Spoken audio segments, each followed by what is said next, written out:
যে ঈদের মাংস কিনে নিয়ে আসছে, যে গরুর মাংস নিয়ে আসলো কতগুলো, মনে হয় দেশি মুরগি মনে নিয়ে আসছে, তাই আপনাদের সাথে একটু শেয়ার করবো। আর আজকের দিনটা মেঘলা মেঘলা, বৃষ্টি হয়েছে অনেক। আর এই যে লোকদের কাজ বন্ধ হয়ে গেছে, কারণ বৃষ্টি ভিজে ভিজে তো লোকরা কাজ করতে পারবে না। দেখছেন আকাশ আজকে অনেক বৃষ্টি পড়ছে অনেকক্ষণ, আর ওরা যে কাজ করতে পারে না, নেমে গেছে। বৃষ্টিতে ভিজে তো আর কাজ করতে পারবে না, জ্বর আসবে। এই যে ওরা কাজ করতে পারে না, নেমে গেছে। আর আমাদের আজকে বৃষ্টি ভিজে ভিজে গরুর মাংস নিয়ে আসছে। আর অলরেডি গরুর মাংস ছিল না, বাসায় শেষ হয়ে গেছে। তাই আপনাদের সাথে একটু শেয়ার করি, আপনারা তো আমার ভালোবাসার মানুষ, তাই তো দেখতে থাকেন। আমি মাংসগুলো ঢালবো এত বড় বলের মধ্যে, তারপরে এগুলো প্যাকেট করব। তো মাশাআল্লাহ আজকে গরুর গোশগুলো অনেক সুন্দর হয়েছে, এই যে ফ্রেশ। আর আলাদা মাংসর হাড্ডি দিচ্ছে আলাদা প্যাকেট, এটা হলো ওই যে আলাদা প্যাকেটে হাড্ডিগুলো দিচ্ছে। অনেক ভালো কাজ করছে, যাতে আমি মিস করতে পারবো এখান থেকে নিয়ে নিয়ে। খুব ভালো কাজ করছে ওনারা করায় নাই, ভাইয়া বলছে আলাদা নিয়ে আসতে হাড্ডি, এর জন্য আলাদা নিয়ে আসছে হাড্ডি।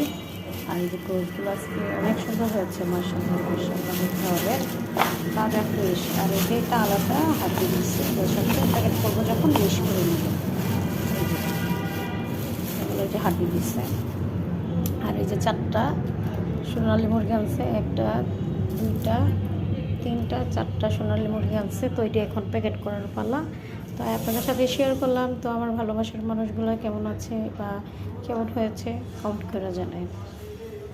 তো আমি যে এক এক করে মাংস এই বাটি দিয়ে মাফ করব মাংস, তো আপনাদের সাথে দেখাই। দেখেন আমি বাটি দিয়ে এক বাটি করে রাখবো।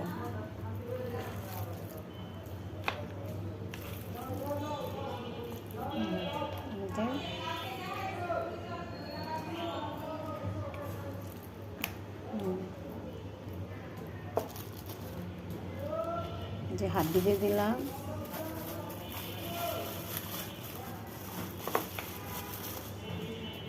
দেখছেন এক বাটিতে একটু দেখাচ্ছি, প্লেটিংয়ে নিচ্ছি। তো এখানে মনে হয় কয় কেজি ওজন আছে, যে এক বাটিতে এক প্যাকেট হয়েছে এরকম।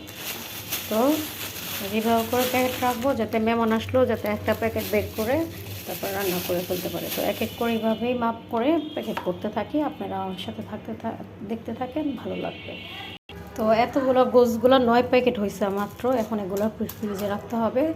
তাই কেমন হয়েছে প্যাকেট করলাম, আপনাদের ভালো লাগলে কমেন্ট করেন, ভালো না লাগলে কমেন্ট করার দরকার নাই। এখন আছে মুরগিগুলো প্যাকেট করা, মানে প্যাকেট বলতে কি এক প্যাকেটে রেখে দেবো, খালি একদিন ফ্রিজ থেকে বের করে খালি ভিজাই ফেলবো, তাইলে এটা ইজি হয়ে যায়। আর সবগুলো যদি একসাথে লাগাই রাখি, তাহলে সবগুলো আবার ভিজাইতে হয়, ঝামেলা থাকে। এই দেখেন আমি একটা একটা করে একটা পলিথিনে রেখে দেবো, তারপরে একদিন রান্না যেদিন দরকার সেদিন একটা বের করে ফেলবো এক প্যাকেট।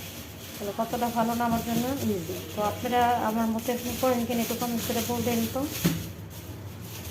আজকে কীরকম লাগলো আমার মাংস প্যাকেট করা, তো কমেন্ট করে জানাইন। ভালো লাগলে লাইক শেয়ার সাবস্ক্রাইব করতে ভুলবেন না। তো এই যে আমার মুরগি প্যাকেট করা হয়ে গেছে। তো আজকে পর্যন্ত শেষ করলাম, ভালো থাকবেন, বাই বাই, টাটা।